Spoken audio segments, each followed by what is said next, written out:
Assalamualaikum warahmatullahi wabarakatuh. Berjumpa lagi dengan saya, Erwin Febriansyah, dalam mata kuliah analisis laporan keuangan. Materi pertemuan ketiga ini kita akan bahas mengenai jenis dan komponen laporan keuangan bagian kedua. Adapun buku yang digunakan pada materi ini yaitu buku dengan judul Analisis Laporan Keuangan, penulis bukunya Dr. Kasmir dan penerbitnya dari Raja Grafindo Persada, Jakarta. Oke, tidak membuang waktu, kita masuki pada slide berikutnya. Ini adalah mengenai tata tertib perkuliahan di kelas. Pada waktu perkuliahan, semua handphone dinonaktifkan atau di silent. Keterlambatan masuk di kelas hanya diizinkan maksimal 15 menit dari jadwal. Jika lewat dari batas waktu tersebut, mahasiswa diizinkan masuk tapi tidak diperkenankan untuk absensi. Yang ketiga, tidak diperkenankan melakukan keributan di kelas dalam bentuk apapun selama perkuliahan berlangsung kecuali pada saat diskusi. Keempat, mahasiswa wajib hadir minimal 75% dari tatap muka. Kelima, tidak ada ujian susulan untuk UTS dan UAS kecuali dengan alasan yang jelas. Oke, kita masuk ke materinya. Apa itu laporan keuangan beserta komponen dan jenis-jenis laporan keuangan? Kita bahas dulu mengenai laporan keuangan. Apa yang dimaksud dengan laporan keuangan? Laporan keuangan adalah laporan yang memberikan gambaran akuntansi atau gambaran keuangan atas operasi perusahaan atau entitas dan posisi keuangan perusahaan. Manfaat dari laporan keuangan tersebut adalah menyediakan informasi yang relevan, yang berguna, yang bermanfaat untuk digunakan oleh manajer dalam menjalankan operasi perusahaan. Pihak-pihak yang berkepentingan seperti kreditur, pemerintah, investor untuk mengetahui kinerja dan kondisi perusahaan. Adapun komponen-komponen pada laporan keuangan yang pertama adalah aktiva. Aktiva merupakan hasil transaksi yang berasal dari peristiwa masa lalu. Manfaat aktiva di masa yang akan datang adalah untuk membentuk arus kas positif. Nah, aktiva-aktiva ini dapat diklasifikasikan menjadi dua. Oke, yang pertama kita akan bahas mengenai aktiva lancar atau current asset. Adapun aktiva lancar ini merupakan terdiri dari uang kas dan aktiva lainnya yang diharapkan dapat dicairkan menjadi uang tunai atau dijual dalam periode berikutnya. Penyajian pos-pos aktiva lancar di dalam neraca berdasarkan urutan likuiditasnya atau yang paling lancar terlebih dahulu.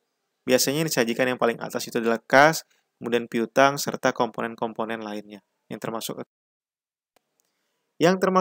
kelompok aktiva lancar. Yang pertama ada kas. Apa sih kas itu?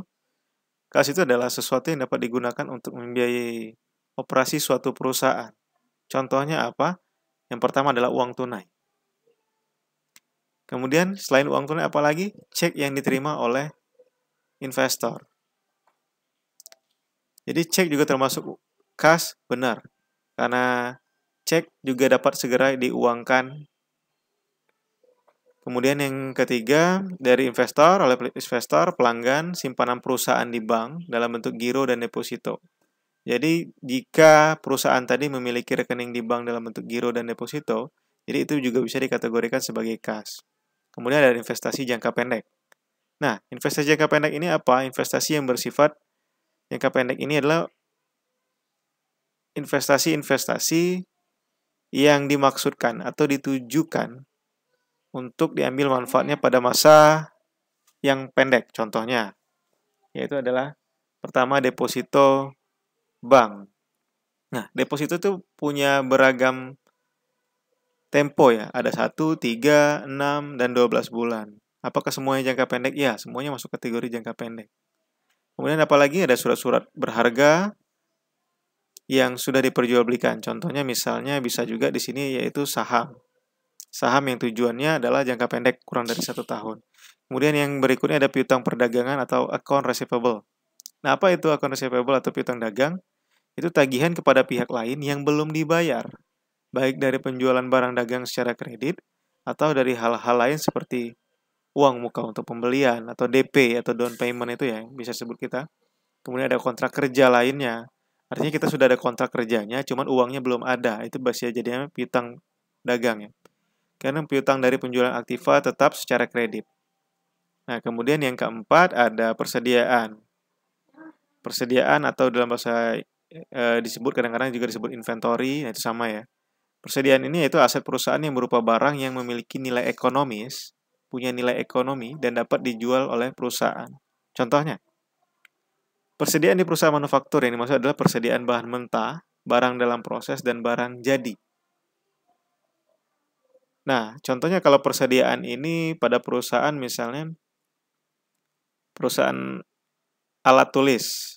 Apa persediaannya? Ada pena, ada buku, kertas yang digunakan dalam aktivitas atau operasional perusahaan atau toko alat tulis tadi.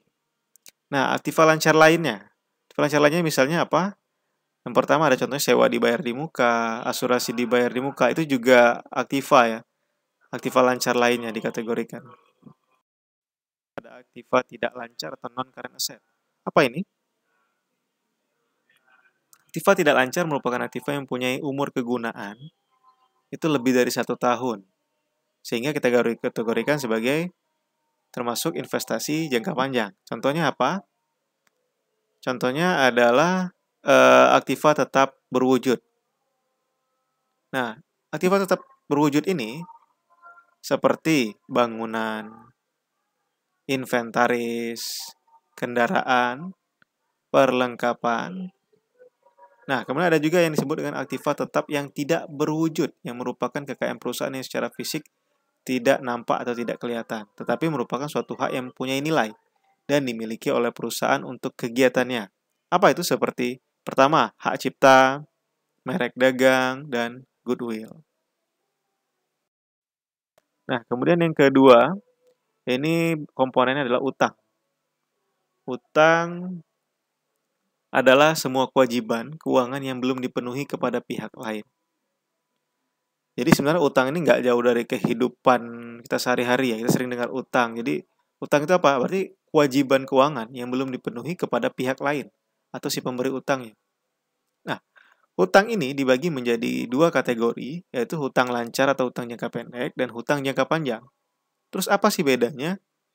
Hutang yang lancar atau hutang jangka pendek ini kewajiban keuangan yang pembayarannya dilakukan dalam jangka pendek. Dalam jangka pendeknya berapa? Kurang dari 1 tahun. Atau maksimalnya 1 tahun ya. Nah, utang lancar meliputi utang dagang biasanya, utang pajak, biaya yang masih harus dibayar. Nah, semuanya itu adalah termasuk kategori utang lancar. Utang jangka panjang apa? Yaitu kewajiban keuangan yang pembayarannya dilakukan di atas 1 tahun. Jadi hutang-hutang yang kewajiban dibayar di atas 1 tahun itu masuk kategori hutang jangka panjang. Kemudian komponen ketiga ada modal.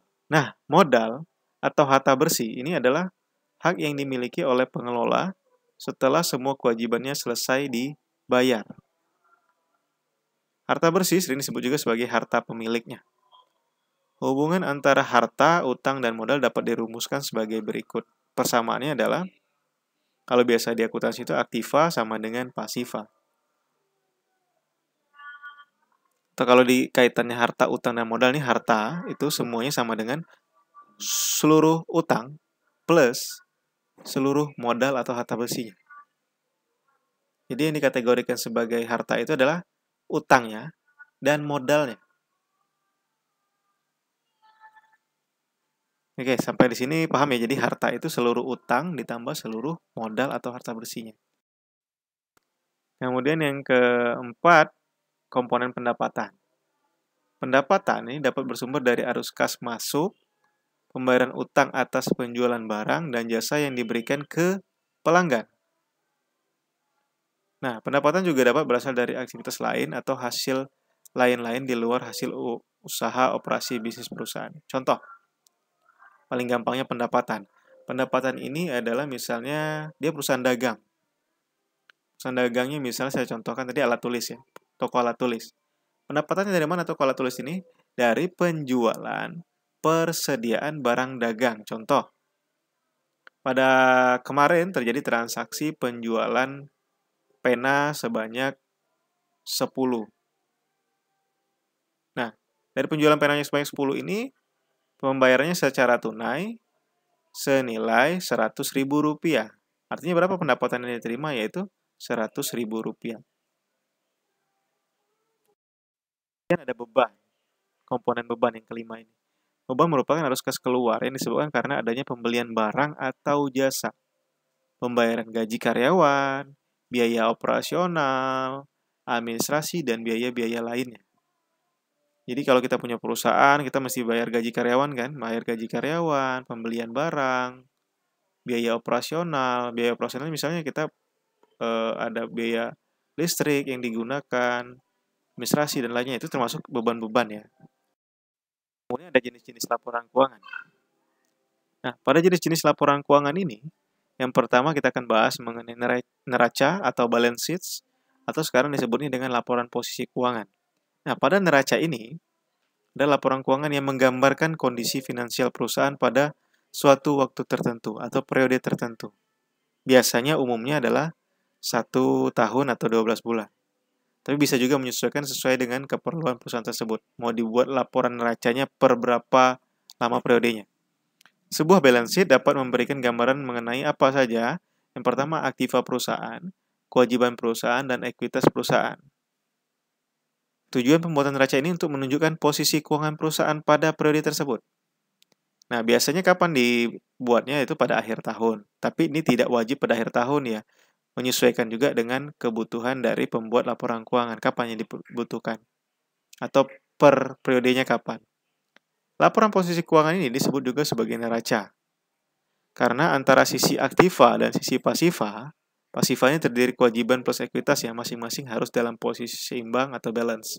Ini yang dibilang anak-anak akuntansi itu, kalau akuntansi itu harus seimbang, kalau nggak seimbang itu salah. Nah, biasanya itu mereka merujuknya pada pengertian dari neraca atau balance sheet atau laporan posisi keuangan. Yang kedua, ada yang dimasukkan dengan laporan laba rugi atau income statement. Apa yang masuk laporan laba rugi? Nah, laporan laba rugi ini yaitu laporan yang secara sistematis menggambarkan tentang penghasilan, biaya laba atau rugi yang diperoleh dari perusahaan selama periode tertentu. Nah, laporan ini memberikan informasi bagaimana penjualan dihasilkan dan pengeluaran timbul. Jadi di sini dapat diketahui bahwa pendapatan itu dari apa saja dan bebannya dari apa saja nantinya. Nah, prinsip-prinsip yang biasa diterapkan yaitu kita harus mengetahui dulu jumlah pendapatan atau penghasilan yang diperoleh dari hasil penjualan. Diikuti dengan harga pokok penjualannya dari barang dan jasa yang dijual sehingga diperoleh berapa laba kotornya. Kemudian biaya-biaya operasional yang terdiri dari biaya penjualan dan biaya umum atau administrasi, serta hasil-hasil di luar operasi pokok yang diikuti biaya-biaya yang terjadi di luar hasil usaha. Nah, kemudian yang ketiga ada laporan perubahan arus kas.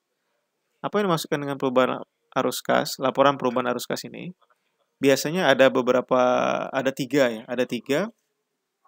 Laporan arus kas ini berasal dari tiga sumber. Yang pertama dari aktivitas operasi perusahaan. Yang kedua investasi. Dan yang ketiga aktivitas finansial yang dilakukan perusahaan. Nah, kita akan bahas dulu laporan arus kas ini tentang arus kas masuk dan arus kas keluarnya. Arus kas masuk adalah komponen biaya yang menyebabkan jumlah uang bertambah. Apa saja itu? Seperti upah, gaji, fee, komisi, penghasilan dari sewa, dividen. Itu merupakan arus kas masuk. Arus kas keluarnya apa saja? Arus kas keluarnya itu komponen biaya yang menyebabkan uang berkurang. Contoh, pengeluaran bersifat rutin dan biaya tidak tetap. Total kas masuk dikurangi kas keluar dikatakan surplus, ketika kas masuk lebih besar dari kas keluarnya. Sedangkan dikatakan defisit apabila kas masuk itu lebih kecil dari kas keluarnya. Langkah pertama yang perlu diketahui dalam menyusun laporan perubahan arus kas yaitu memahami penggunaan laporan arus kas dengan membuat laporan sumber dan penggunaan dana tersebut. Sumber apabila setiap kenaikan dalam perakiraan utang atau modal perakiraan utang atau modal sendiri seperti peminjaman dari pinjam. Setiap penurunan dalam perkiraan aktiva seperti menjual aktiva tetap, Sedangkan penggunaan pada setiap penurunan dalam perkiraan utang atau modal sendiri seperti melunasi pinjaman. Setiap kenaikan dalam perkiraan aktiva seperti membeli aktiva tetap, laporan sumber, dan penggunaan dana.